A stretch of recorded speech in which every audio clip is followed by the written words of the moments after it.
let's revive and swatch these two vintage from the 90s Marie Claire nail polishes. Yes, you heard that right. Today we have a double feature. Although they both say Marie Claire Paris, the name was licensed in Japan and these polishes were exclusive there. The first is a pink jelly in the shade S006. We'll just refer to it as the jelly from here forward. It's more common in Japan for cosmetics to have letter and number shade names rather than worded ones. And then the other is P207. It's a pink shimmer with a gold flash.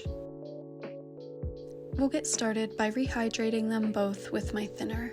I figured today I'd revive two at once, since one, they were both pretty straightforward and shouldn't take long to revive, and two, I estimate I have around 10,000 vintage bottles, so I'm never going to run out of polish to feature.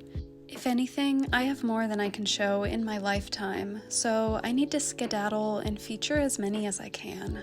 And this is another reason why you won't catch me splitting my process into multiple parts. I don't need to drag you along for the sake of making content. With as much as I have to archive, I'm not going to run out of ideas or things to show you.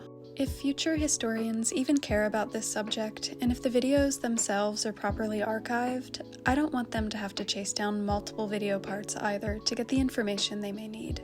Sorry to go on a tangent about responsible archiving and the trends that plague short-form videos. I'm just stirring these by hand before we vortex them.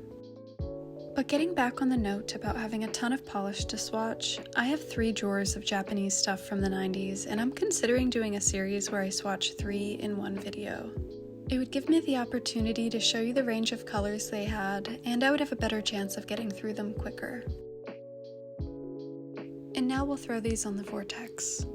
Is anyone else dealing with extreme weather lately? It has rained so much on the East Coast, and the other day we had a crazy storm. My veggie garden has been loving the rain, but yesterday I went out and my patch of 100 corn stalks were completely knocked over by the wind, and I spent hours painstakingly staking them each back up. I wore sunscreen everywhere I thought I needed it, but I guess I spent most of the day bent over, so I have a searing red stripe on my lower back from where my shirt rose up.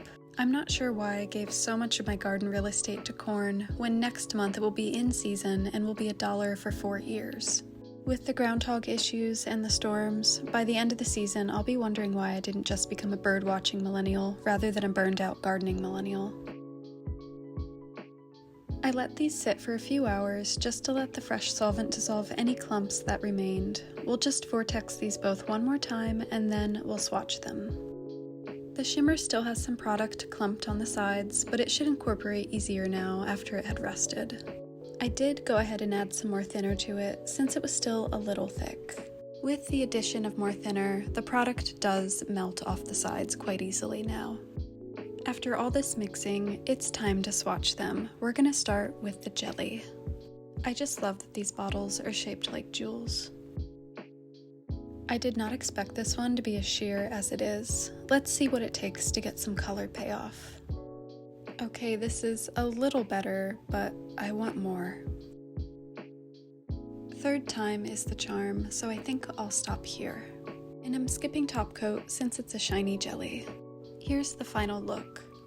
My nails kind of look like those 90s jelly blow-up chairs. I wanted one so bad, but I never asked for one since I knew we didn't have blow-up furniture kind of money. Now we'll swatch the shimmer.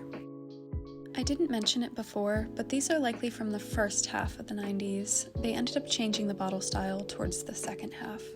Coincidentally, OPI had a couple similar shades to these in their collections from 92 and 93. So their origin probably lays somewhere around there. I'm not saying they copied or anything, it was just on trend. Now let's top coat it. This one turned out really nice with 2 coats. I find this sort of warm peachy pink with a gold shimmer to be really flattering with my skin tone. Here it is as a full manicure. I'd love to know what you think about these 2 shades, and which do you prefer? And for my fellow gardeners, what are you growing this year? Are you struggling with any pests or the weather? Should we pivot to bird watching? My next video will likely be a haul, and I also have another vintage dupe video coming, so if you'd like to follow along, I'd love to have you.